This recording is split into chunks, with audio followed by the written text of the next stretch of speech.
Hi and welcome to the Leadership Lab. This is a series of videos filmed here in New Plymouth with the best leaders, the most accomplished leaders in the region. And today, for the first one, I'm joined by the illustrious Neil Holdom, Mayor of New Plymouth District Council. Welcome, Neil.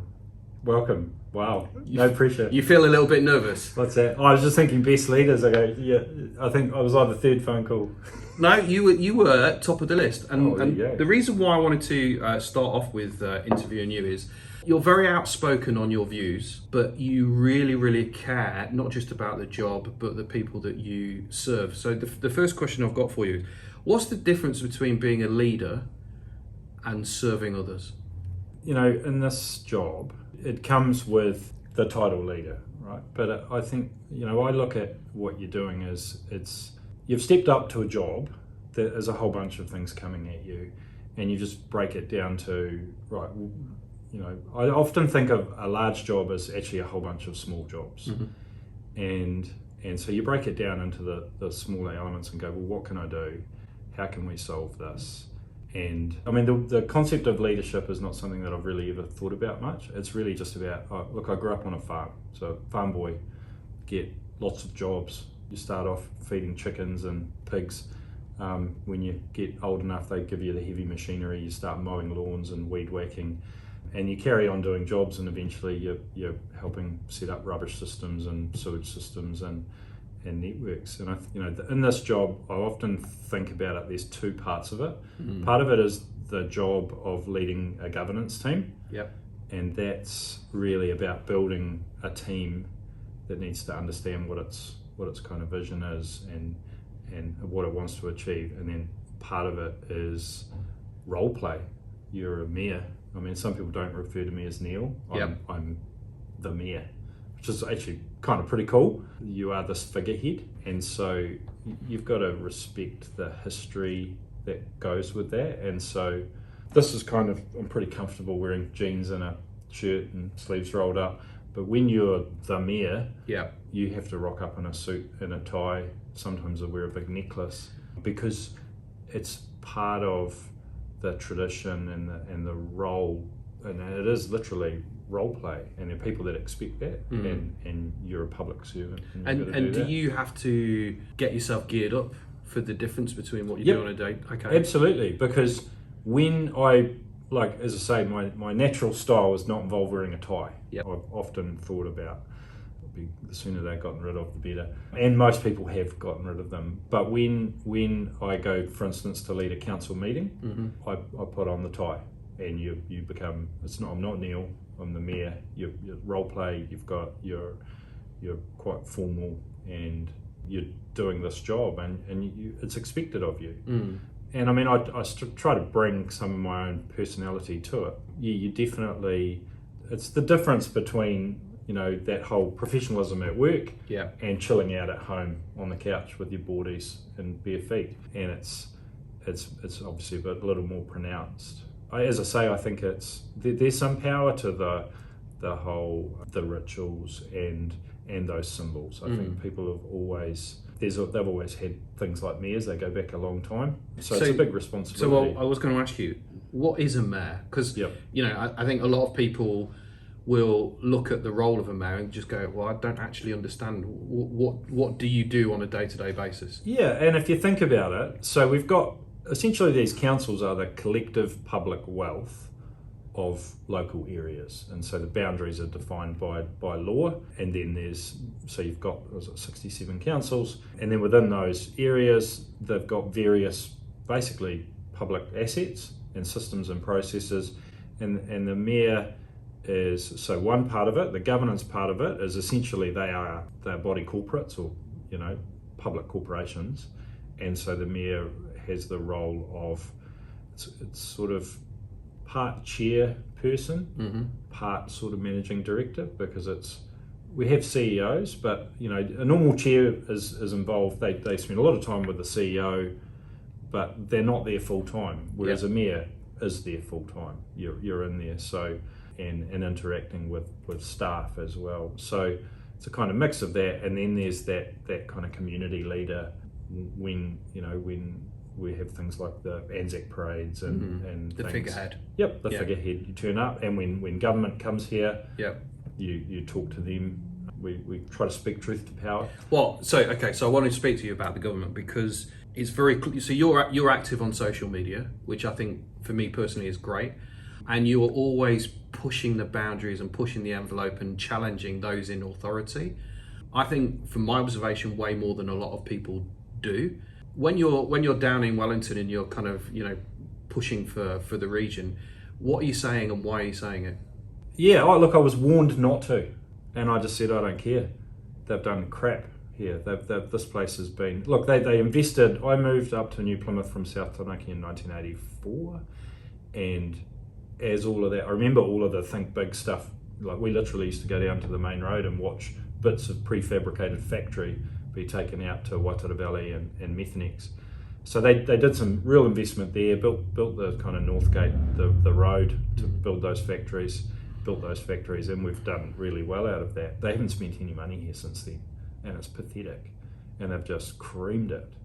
And when I go down there, I remind them of it. And the thing is, I remind them of the opacity of their systems. So, I spent a long time working in a private corporation and infrastructure, and we published really detailed asset management plans, and we broke everything down by region. And I could, if you hit me up as somebody that lived in, say, Te Puke or Opanaki, I could tell you exactly what we're spending on, line maintenance, tree maintenance, capital works, substations for your area. I could show you what we're spending, with who, where, and when.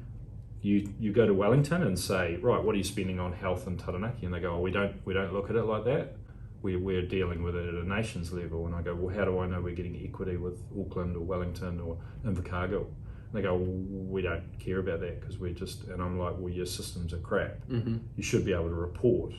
And so when I get bored, I send official information requests and ask for just acres of data, and I've got all these reports. So are you an outlier compared to the other mayors? So as you're going down with your peers, do they just accept and move on, and you're just the outlier? The beauty is I don't go down there by myself. Okay. So we work really closely in Taranaki so there's 4 councils here: Taranaki Regional Council, Stratford South Taranaki.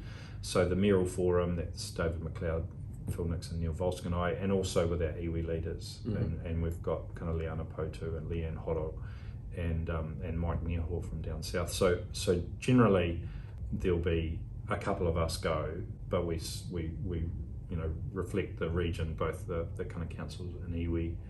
And so we get the meetings, which is, some people struggle to get meetings. We get meetings.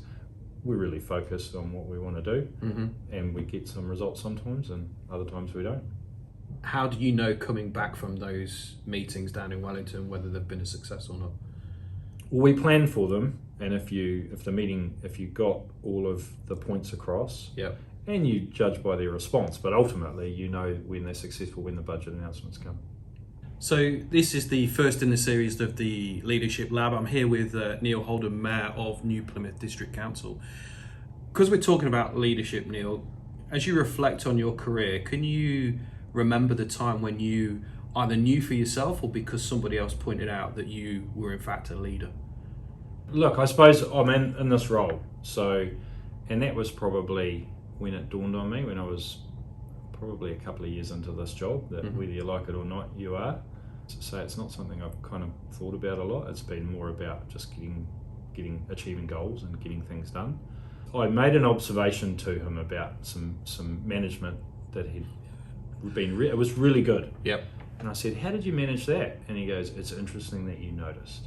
And he goes, the fact that you noticed says to me that you'd be really good in management. And I ended up getting my first management job there at the midweek. And it was just watching human dynamics, and because he'd just in a really understated, non-confrontational way helped change the culture of an office over a couple of years. And I was like, wow, that was really clever. And he was like, yeah, well, most people haven't noticed. And he said, yeah, I think that you've got a future in management. And then I was like, okay, I'll give it a crack. And then really after that, it's just been about planning, getting work done, and achieving the goals that Melissa and I have set for ourselves, and bang, you just end up in places. So you're really focused and driven, both for yourself and for what you want to achieve for the roles that you've had. Where's that drive come from? Well, so I married a planner. My wife's a teacher, Melissa. She's fantastic. And it was interesting because I was a bit rudderless before I met her. I was happy. Yeah. I tell you, life was simple. But when we got married, she had a friend who was the chaplain at Spotswood Primary, Xanthia, who we asked to be our wedding celebrant. And she insisted on coming to meet me. And I was like, oh, I don't want a religious wedding. And oh, here we go. And she sat down, but she said, I'm not going to marry you until I've met you both and talked to you together. Melissa knew her really well. And she gave us a bunch of questions to ask, like 100 questions. And she said, I don't want to know the answers, you deal with this later. But many people don't ask these questions of themselves. And if you do, it will help you decide whether you really want to get married. Yeah. And then out of that, we drew up a 20-year plan. And Melissa's really good at planning and getting things done, and helping me help get things done.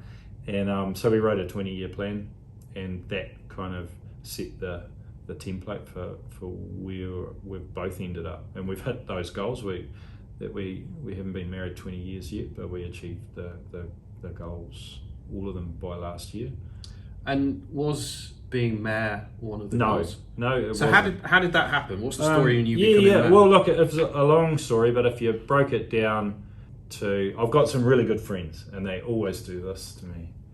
And I think that's the good thing about having good friends, is they push you and they don't necessarily tell you what you want to hear. Yeah. They tell you what they think. And so I had a really good friend, and we had a bit of a night out and talking about the world and what was going on. And he said, well, you're just going to moan, or you're going to do something about it? Mm-hmm. And I was like, I might just do something about it. And I went home and I asked Melissa, and I said, I might run for council. And she went, yeah, that sounds like a good idea. And then I went and spoke to the CEO at Powerco, and he goes, yeah, good idea.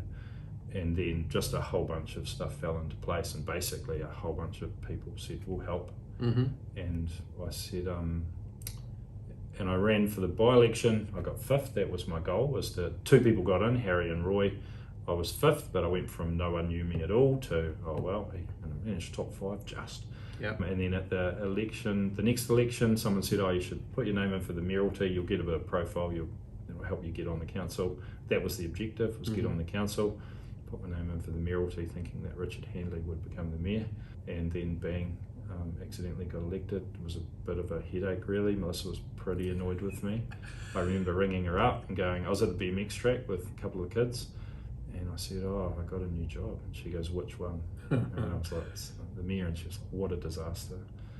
And so that was a pretty tough period. I had to resign from a job that I really enjoyed, working with a bunch of people I really enjoyed, and pushed me right out of my comfort zone. I sat in the corner of my office. I never sat at the desk for about 4 weeks.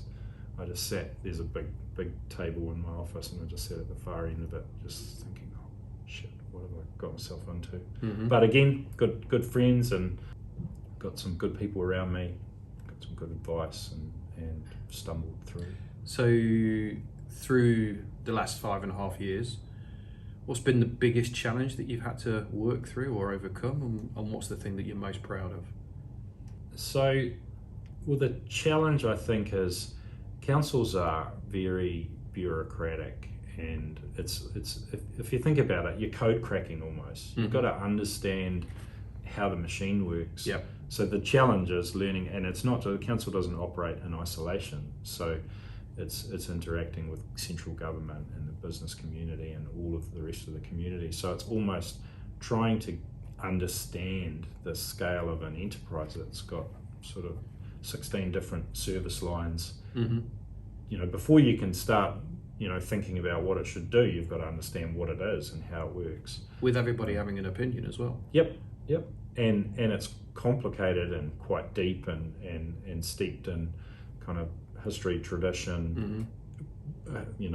You'd have to say processes and things that are they're mixed, but you look, it's no secret that councils could be a lot more efficient, and but the nature of what we do is complicated, and so getting my head around it, I think, was challenge. The thing I'm most proud of, realistically, it's the teams. We've had 2 teams because the community chooses the team every 3 years, and so it's bringing those teams together to develop 2 plans, and that's the thing I'm most proud of, that we built these teams and then the teams articulated what they want through these 2 plans. How have you navigated COVID? How's that been for you as a leader? Look, COVID's been complicated and it's drains your energy. I think focusing on what you can do, understanding what you can't, and making sure you keep your energy levels up and keep, the thing that Melissa and I started doing was going for walks together. I always used to ride my bike and she used to go walking with her friends. Now we go walking together and it's been really good. And just getting out and breathing and having fresh air, because that's the opposite of Zoom. And it's interesting that exercise gives you energy, whereas Zoom will just pull it out of you. So just survival techniques for Zoom is eat healthy food, get heaps of sleep, and make sure you get plenty of exercise in nature, because Zoom will just pull that all out of you and you end up pretty tired. So Neil, let's talk about training and development. There's been some news recently about the investment that you approved for the CEO's training. As somebody that works and coaches and works with individuals, I know the importance, but I'd love for you to share, first and foremost, what do you do, who challenges you, and where do you get your training and development from? But also, why was it important for you and the region to invest in Craig's development? Sure. Well, look, I've been really fortunate that I've had employers that have invested in me and done a range of sort of post-grad study and qualifications that have sort of really helped me develop in different roles. And I didn't just approve the training for Craig, I was the one that insisted that he do it, and with support of my colleagues. And I think that it's really important that all good employers find ways to invest in their staff, and whether it's staff training other staff on site, or whether it's getting people in to train them, or whether they send them off to courses. And it's really that old story, I think it's Covey or whatever, talking about the guy that's cutting wood and with a blunt saw, and someone says, well, why don't you just go and sharpen saw? I'm too busy cutting wood. And the point is, you take time out, sharpen the saw, come back, bang. It makes a difference. And we had COVID and the disruption, and Craig said, oh look, this will be a political shitstorm, etc. And I said, well, yeah, anyway, when are you going to do it? When are you going to do it? And trust me, it'll be worth it. And he's done it, and he was absolutely right. There's a bit of political noise about it, but I think it's the right thing to do. And he's our only employee. We need to invest in him. He came back from it energized and with new network and some new skills in his toolbox. And so I think that it's everybody that's working in an organisation should be looking for opportunities, and you can wait for them to offer, or you can actually go out and look for it.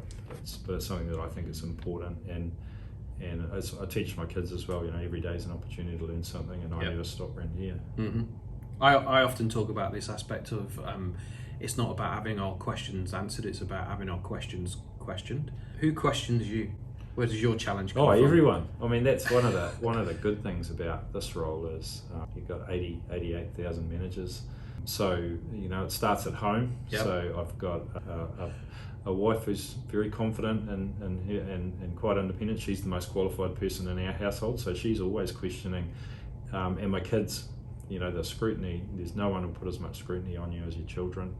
And then, my colleagues, community, and so I'm constantly under scrutiny and being asked questions, and I think it's great. And you listen, even you get a lot of criticism, and I think it's easy to get your back up with criticism, but it's something I learned really early on is if you can listen for the meaning behind, even when someone's ranting, you park the emotion and all the noise and go, what is it they're trying to say? There'll be something useful in there that you might have missed. Often when I see your posts on social media, you have this hashtag love this place. It's really easy to see the passion that you've... What is it about this region that you love so much?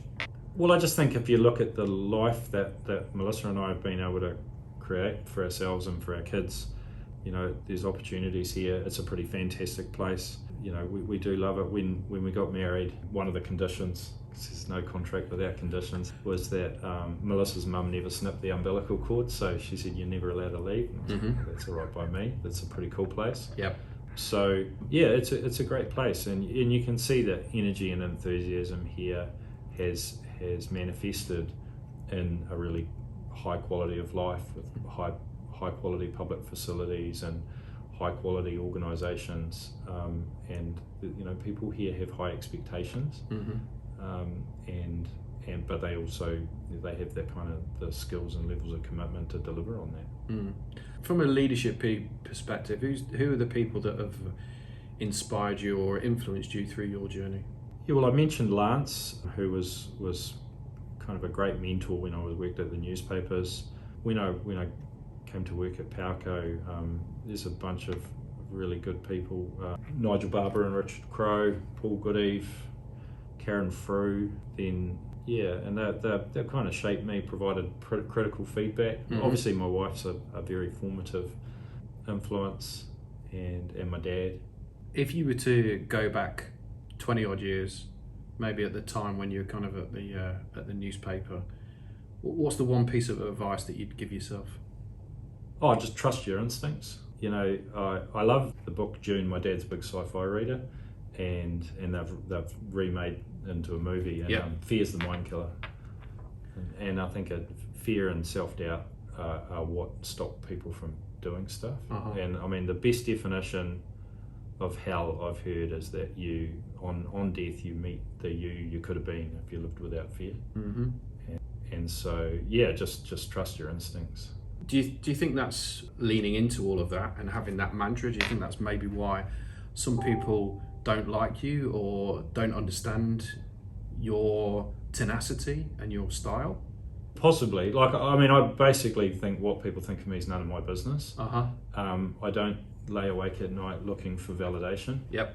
I'm really lucky that I've got a fantastic family, really supportive, good group of friends, and so that's my platform. So I just try to do what I think is right, and reflect the values that the team that I'm part of have developed as a group, and I realise that we're in the business of disappointing people, but what you try to do is just reflect your values, think about where you want to go, and understand that if you can try and bring everyone along, that's the best outcome. But there will always be people that have a different view, and that's good. It's healthy. The last thing you want, I think, was it the Toyota throttle thing? Was basically it came down to with the sticky throttles killing people all over the world, and it was bad news travelled up really slowly through Toyota. And so some people knew in engineering, but there was bad karma to. Whereas I think the beauty of local government is bad news, bang, it goes, and that's healthy. And you're right up against the edge of what you're doing every day. You get phone calls and emails and feedback every day. And I sense for you that's actually where the excitement and the challenge comes from. That's what keeps you going. There's no one day's the same. There's a lot of variety and challenge, and actually you thrive on that. Yeah, it is. Like I'd get bored. I've done repetitive process work, and I think everybody should have to do that stuff. But I like complicated problems to solve, and things that require you to push yourself and grow yourself to be able to resolve them. So, what's left for you to achieve? What's the legacy that you want to be known for in 10, 15 years' time? Oh, legacies are... So generally people use the word legacy when they're trying to tell me to do something that they want. It's their legacy. So look, we're really clear. Our legacy is our 3 kids. And that's that they're the major focus for us.